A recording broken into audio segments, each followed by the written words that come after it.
Hi friends, welcome back to our channel Geethu's hair care. ഇന്നത്തെ വീഡിയോയിൽ പറയാൻ പോകുന്നത് എന്താ വെച്ച് കഴിഞ്ഞിട്ടുണ്ട്, നമ്മുടെ മുടിയുടെ തിക്നെസ് കൂടാനായിട്ട്, മുടി സ്ട്രോങ് ആകാനായിട്ട്, മുടി സ്ട്രോങ് അല്ല എന്നുണ്ടെങ്കിൽ മുടി കൊഴിയാനായിട്ട്, മുടി പൊട്ടിപ്പോവാനായിട്ട്, സ്പ്ലിറ്റിൻസ് വരാനായിട്ടുള്ള കാരണമാണ്. അപ്പൊ അതുകൊണ്ട് തന്നെ നമ്മൾ തീർച്ചയായിട്ടും ഈ ഒരു പാക്ക് ചെയ്യേണ്ടതുണ്ട്. ആഴ്ചയിൽ 2 വട്ടോ അല്ലെങ്കിൽ മിനിമം 1 വട്ടമെങ്കിലും നിങ്ങൾ ഈ പാക്ക് ചെയ്യുകയാണെന്നുണ്ടെങ്കിൽ നമ്മുടെ മുടിയുടെ കരുത്ത് കൂട്ടാനായിട്ട് കഴിയും. മുടിയുടെ കരുത്ത് കൂട്ടി കഴിഞ്ഞിട്ടുണ്ടെങ്കിൽ തന്നെ നമ്മുടെ മുടി കൊഴിച്ചിൽ മാറാനായിട്ട്, മുടി നീളം വെക്കാനായിട്ടൊക്കെ സഹായിക്കും. അപ്പൊ ആദ്യമായിട്ട് ആരെങ്കിലും നമ്മുടെ ഈ ചാനൽ കാണുന്നുണ്ടെങ്കിൽ മറക്കാതെ ചാനൽ സബ്സ്ക്രൈബ് ചെയ്യുക, കൂടുതൽ വരുന്ന ബെല്ലൈക്കൺ പ്രസ് ചെയ്യാൻ ഓൾ എന്ന് പറയുന്ന ഓപ്ഷൻ പ്രസ് ചെയ്യുക. അതുപോലെ തന്നെ നിങ്ങൾക്ക് എത്ര കൂടിയ മുടി കൊഴിച്ചിൽ മാറാനായിട്ട് ഞങ്ങൾ ഓയിൽ ഉണ്ടാക്കി കൊടുക്കുന്നുണ്ട്. 2 ദിവസം മുതൽ 7 ദിവസത്തിനുള്ളിൽ മാറും എന്ന് ഉറപ്പിച്ച് പറയാൻ പറ്റുന്ന ഒരു ഓയിലാണ് ഇത്. 100% നാച്ചുറൽ ആണ്. 1 വയസ്സ് മുതലുള്ള കുഞ്ഞുങ്ങൾക്ക് തൊട്ടേ ഉപയോഗിക്കാവുന്നതാണ്. ഓയിൽ മാത്രമല്ല കേട്ടോ, ഹെയർ ഗ്രോത്ത് പാക്ക്, താളിപ്പൊടി, ജെല്ല് എല്ലാം കൊടുക്കുന്നുണ്ട്. അപ്പൊ ഇത് ഉപയോഗിച്ചൊരു റിസൾട്ട്, ഫോട്ടോസ്, ഇത് എങ്ങനെയാ വാങ്ങണ്ടേന്നൊക്കെ അറിയാനായിട്ട് താഴെ കൊടുത്തിരിക്കുന്ന വാട്സ്ആപ്പ് നമ്പറിൽ പെട്ടെന്ന് തന്നെ വാട്സ്ആപ്പ് ആയി പാക്ക് എങ്ങനെയാ ഉണ്ടാക്കാന്നുള്ളത് നോക്കാം. പാക്ക് തയ്യാറാക്കാനായിട്ട് നമുക്ക് വേണ്ട ആദ്യത്തെ ഇൻഗ്രീഡിയന്റ് എന്ന് പറയുന്നത് കടല കുതിർത്തതാണ് കേട്ടോ. ഇത് ഒരു 2 ദിവസമായി ഞാൻ ഇത് കഴുകി ഫ്രിഡ്ജിൽ വെച്ചിട്ട്, അപ്പൊ നമുക്കിത് ഇതുപോലെ മുളച്ച് കിട്ടും. മുളച്ചെടുത്തിരിക്കുന്ന കടലയിൽ വേണം നമ്മൾ ഈ ഒരു കാര്യം ചെയ്യാനായിട്ട്. അപ്പോഴാണ് നമുക്ക് ഇതിന്റെ ഗുണം കൂടുതലായിട്ട് കിട്ടത്തുള്ളൂ. മുടി ഒരുപാടുള്ളവർ അതനുസരിച്ച് ക്വാണ്ടിറ്റി കൂട്ടിയെടുക്കണം. ഈ ഒരു അളവില് 3 എണ്ണമായിട്ടാണ് ഞാൻ എടുത്തിരിക്കുന്നത്. കണ്ടോ, 3 ചെറിയൊരു അളവ് കൈപ്പിടിയോളം ആണ് കടല ഞാൻ എടുത്തിരിക്കുന്നത്. ഇത്ര മതിയാവും കേട്ടോ നമുക്ക്. ഇനി നമുക്ക് വേണ്ട അടുത്ത ഇൻഗ്രീഡിയന്റ് എന്ന് പറയുന്നത് വേവിച്ച് വെച്ചിരിക്കുന്ന ചോറാണ് വേണ്ടത്. ഇതൊരു 2 ടേബിൾ സ്പൂണോളാണ് എടുത്തിരിക്കുന്നത്. വേവിച്ച് വെച്ചിരിക്കുന്ന ചോറ് ഡ്രൈ ഹെയറിനെ എല്ലാം സിൽക്കി ഹെയർ ആകാനായിട്ട്, നല്ല സോഫ്റ്റ് ആകാനായിട്ടൊക്കെ സഹായിക്കുന്നതാണ്. അപ്പൊ ഒരു 2 ടേബിൾ സ്പൂണോളം വേവിച്ചെടുത്തിരിക്കുന്ന ചോറ് ഞാൻ ഇതിലേക്ക് ഇട്ട് കൊടുത്തിട്ടുണ്ട്.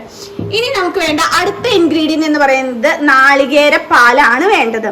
1 മുറിയോളം നാളികേരം നന്നായിട്ട് ഒട്ടും വെള്ളം ചേർക്കാതെ അടിച്ച് അതിന്റെ പാലെടുത്തിട്ടുണ്ട്.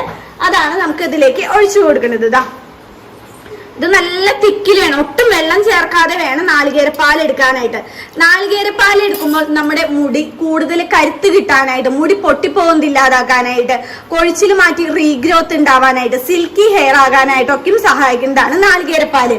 അത് നിങ്ങൾക്ക് നാളികേരപ്പാല് എടുത്ത് ഇത് ചെയ്യാനായിട്ട് സമയമില്ലാത്തവരാണ്, മടിയുള്ളവരാണെന്നുണ്ടെങ്കിൽ നാളികേരം അരച്ചത് ഇതിലേക്ക് ചേർത്തിട്ട് അരച്ചെടുത്താലും മതി കേട്ടോ. എനിക്ക് കുറച്ചും കൂടി എളുപ്പമായിട്ട് തോന്നിയത് ഇതാണ്. കാരണം നാളികേരം അരച്ച് ചേർക്കുമ്പോൾ കഴുകി കളയാനായിട്ട് കുറച്ച് പാടായിരിക്കും. അതുകൊണ്ടാണ് ഞാൻ പാലെടുത്തത്. ഈ പാലും കൂടി ചേർത്തിട്ട് നമുക്ക് നന്നായിട്ട് അരച്ചെടുത്തിട്ട് വരാം. പാല് കുറേശ്ശെയായിട്ട് ചേർത്താൽ മതി, കാരണം ഇത് ഒരുപാട് വെള്ളം പോലെ ഇരിക്കേണ്ട ഒരു പാക്കല്ല. അപ്പൊ നിങ്ങളതൊന്ന് അടിച്ചെടുത്തതിന് ശേഷം അത് നോക്കിയിട്ട് ചേർത്ത് കൊടുത്താൽ മതി കേട്ടോ പാല്. ഇപ്പൊ 1 മുറി ചേർക്കുന്നതാണ് നമുക്ക് ശരിക്കും നല്ലത്, കാരണം നാളികേരപ്പാല് നമ്മുടെ മുടിക്ക് അത്രത്തോളം നല്ലതാണ്. അപ്പൊ ഞാൻ ഇതിൽ കുറച്ച് ചേർത്തിട്ടുണ്ട്.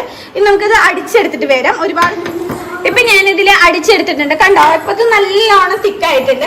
ഇനി നമുക്ക് ഇതിലേക്ക് ഒരു സ്പൂണും കൂടി ഒഴിച്ചു കൊടുക്കാം. നാളികേരപ്പാല് കുറച്ചും കൂടി ഒഴിച്ചെടുക്കാം കേട്ടോ. എത്ര മതിയാവും, നമുക്ക് ഒരുപാട് ലൂസായിട്ട് ഇരിക്കേണ്ട. ഇനി നമുക്ക് ഇതൊന്നും കൂടി നന്നായി പേസ്റ്റ് പോലെ അടിച്ചെടുക്കാം.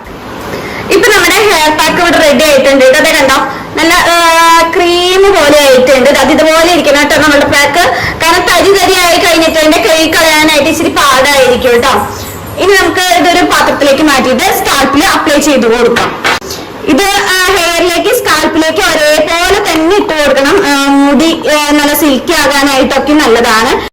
പാക്ക് ഇവിടെ റെഡി ആയിട്ടുണ്ട്. ഇനി നമ്മൾ പാക്ക് ചെയ്യുന്നതിന് മുൻപായിട്ട് ശ്രദ്ധിക്കേണ്ട ഒരു കാര്യം എന്താ വെച്ച് കഴിഞ്ഞിട്ടുണ്ടെങ്കിൽ മുടിയിലെ ജട കളയണം എന്നുള്ളതാണ്. മുടിയിലെ ജട കളയാതെ തന്നെ ചിലർ പാക്ക് ഒക്കെ ഇട്ട് കൊടുക്കും. പാക്ക് ഇട്ടതിന് ശേഷം ഡ്രൈ ആയി മുടി കഴിയുമ്പോൾ കുറേ മുടി പൊട്ടിപ്പോകും. അപ്പൊ അങ്ങനെയുള്ള മുടി പൊട്ടിപ്പോകുന്നതൊക്കെ തടയാനായിട്ട് നിങ്ങൾ ശ്രദ്ധിക്കേണ്ട 2 കാര്യമാണ്. മുടിയിലെ ജട കളഞ്ഞതിന് ശേഷം മാത്രം പാക്ക് അപ്ലൈ ചെയ്യുക എന്നുള്ളതും, അതുപോലെ തന്നെ ഹെയർ ഓയിൽ അപ്ലൈ ചെയ്യുക. ഹെയർ ഓയിൽ ഇപ്പോൾ ഓയിലി ഹെയറുകാരാണെന്നുണ്ടെങ്കിൽ നിങ്ങൾ പാക്ക് ഇടുമ്പോൾ ഓയിൽ അപ്ലൈ ചെയ്തില്ലെങ്കിലും കുഴപ്പമില്ല. നേരെ മറിച്ച് ഡ്രൈ ഹെയറുകാരാണെന്നുണ്ടെങ്കിലും, ഓയിൽ കുറെ നാളായി ഉപയോഗിച്ചിട്ടുള്ളവരാണെന്നുണ്ടെങ്കിലും തീർച്ചയായിട്ടും നിങ്ങൾ ഓയിൽ അപ്ലൈ ചെയ്തിട്ട് മാത്രം നമ്മളുടെ പാക്ക് ഇട്ട് കൊടുക്കുക. അല്ലെങ്കിൽ മുടി ഒരുപാട് ഡ്രൈ ആയി കഴിഞ്ഞിട്ടുണ്ടെങ്കിൽ പിടിച്ച് വലിച്ച് കഴുകുമ്പോൾ പൊട്ടിപ്പോകും കേട്ടോ. അപ്പൊ ഇതാണ് ഗീതൂസ് ഹെയർ ഓയിൽ എന്ന് പറയുന്നത്. എത്ര കൂടിയ മുടി കൊഴിച്ചിൽ, ഡാൻഡ്രഫ്, മുടി നീളം വെക്കാനായിട്ട്, റീഗ്രോത്ത് ഉണ്ടാവാനായിട്ടൊക്കെ നല്ലതാണ് കേട്ടോ. നല്ല സ്മെല്ലും ആണ് കേട്ടോ. പിന്നെ ഒരു കാര്യം, ഇത് സ്റ്റാഫ് ഒന്നും ഉണ്ടാക്കുന്നതല്ല, ഞാൻ തന്നെ എന്റെ കൈ കൊണ്ട് ഉണ്ടാക്കുന്നതാണ്. അതുകൊണ്ടാണ് 1 വയസ്സ് മുതൽ ഉപയോഗിക്കാന്ന് പറയുന്നത്. അപ്പൊ നമുക്ക് ഈ ഓയിൽ എടുത്തിട്ട് ജസ്റ്റ് ഒന്ന് സ്കാൽപ്പിലും ഹെയറിലും ഒന്ന് തൊട്ട് കുറുക്കി കൊടുക്കാം. അപ്ലൈ ചെയ്ത് കൊടുത്തിട്ടുണ്ട്. ഇനി നമ്മൾ തയ്യാറാക്കി വെച്ചിരിക്കുന്നത് നമ്മുടെ ഈ പാക്ക് ഇട്ട് കൊടുക്കാം. കടല നമ്മളുടെ മുടിയിലേക്കുള്ള ഏറ്റവും നല്ലൊരു പ്രോട്ടീൻ ട്രീറ്റ്മെന്റ് ആണ് കടല എന്ന് പറയുന്നത്. കടല കഴിക്കുന്നതാണെന്നുണ്ടെങ്കിൽ മുടി വളർച്ച കൂട്ടാനൊക്കെ ആയിട്ട് നല്ലതാണ് കേട്ടോ. ഇപ്പൊ കുഞ്ഞു മക്കൾക്കൊക്കെ ആണെന്നുണ്ടെങ്കിൽ പാക്കും കാര്യങ്ങളും ഒന്നും ചെയ്തു കൊടുക്കാൻ പറ്റില്ല. അപ്പൊ അവർക്കൊക്കെ കടല ഉപ്പിട്ട് വേവിച്ച് കൊടുക്കുകയാണെന്നുണ്ടെങ്കിൽ കടലയുടെ എല്ലാ ഗുണങ്ങളും അവർക്ക് കിട്ടും. അതുപോലെ തന്നെ മുടി നന്നായി വളരാനൊക്കെ ആയിട്ട് സഹായിക്കുന്നതാണ്.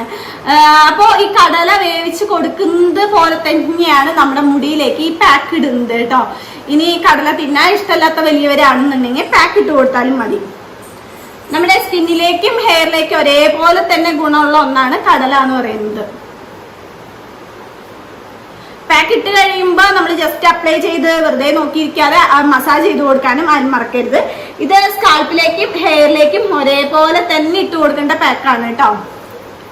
പാക്ക് ഇട്ടിട്ട് നിങ്ങളുടെ കയ്യിൽ ഷവർ ക്യാപ്പ് ഉണ്ടെന്നുണ്ടെങ്കിൽ അത് വെച്ച് കവർ ചെയ്യുക. കാരണം ഷവർ ക്യാപ്പ് കൊണ്ട് കവർ ചെയ്യുമ്പോൾ നമ്മൾ ഇട്ട് കൊടുത്തിരിക്കുന്ന പാക്കിന്റെ എല്ലാ ഗുണങ്ങളും നമ്മുടെ സ്കാൽപ്പിലേക്ക് ഇറങ്ങും. ഈ പാക്ക് ഇട്ടിട്ട് ഒരു അരമണിക്കൂർ ഇരിക്കുക. അതിനുശേഷം കഴുകിക്കളയുമ്പോൾ കെമിക്കൽ ഷാമ്പു പരമാവധി ഒഴിവാക്കുക.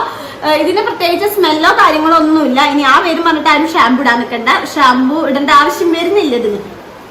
പിന്നെ ഏത് പാക്ക് ആയാലും എപ്പോഴും പറയുന്ന കാര്യമാണ് ബക്കറ്റ് വാഷ് ചെയ്യുക. പാക്കിന്റെ അവശിഷ്ടങ്ങളും കാര്യങ്ങളൊക്കെ തലയിൽ സ്കാൽപ്പിലൊക്കെ ഉണ്ടെന്നുണ്ടെങ്കിൽ ഡാൻഡ്രഫ് വരാനായിട്ടുള്ള ചാൻസ് ഭയങ്കര കൂടുതലാണ്. അപ്പൊ അതുകൊണ്ട് തന്നെ നിങ്ങൾ ഇത് ഏത് പാക്ക് ചെയ്താലും ബക്കറ്റ് വാഷ് ചെയ്യാം കേട്ടോ. നമുക്ക് സ്കാൽപ്പിൽ മസാജ് ചെയ്ത് കൊടുക്കാം. ഇനി നമുക്ക് ഹെയറിലേക്ക് ഇത് അപ്ലൈ ചെയ്ത് കൊടുക്കാം. സ്കാൽപ്പ് മുഴുവനായിട്ടും കഴിഞ്ഞ് ഹെയറിലേക്ക് ഇട്ട് കൊടുക്കാം. തീർച്ചയായിട്ടും പാക്ക് എല്ലാവരും ചെയ്ത് കഴിഞ്ഞിട്ടുണ്ട്. റിസൾട്ട് കിട്ടിയതിന് ശേഷം മാത്രം നിങ്ങൾ ദയവ് ചെയ്ത് ഫ്രണ്ട്സിനോ റിലേറ്റീവ്സിനോ നമ്മുടെ വീഡിയോസ് ഷെയർ ചെയ്യുക. നമ്മുടെ ഇത്ര എഫക്റ്റീവ് ആയിട്ടുള്ള റിസൾട്ട് കിട്ടുന്ന വീഡിയോസ് മാത്രമാണ് ഞാൻ ചെയ്യുന്നത്. പക്ഷെ വ്യൂ നന്നായിട്ട് കുറവാണ്. അപ്പൊ നിങ്ങളുടെ സപ്പോർട്ട് തീർച്ചയായിട്ടും എനിക്ക് ആവശ്യമുണ്ട്. ഹെയർ പാക്ക് ഇട്ട് കഴിഞ്ഞിട്ടുണ്ട്. അതിനുശേഷം ഇതേപോലെ ഒരു ക്ലിപ്പ് കുത്തി കൊടുക്കുക. അരമണിക്കൂറിന് ശേഷം കഴുകി കളയുക.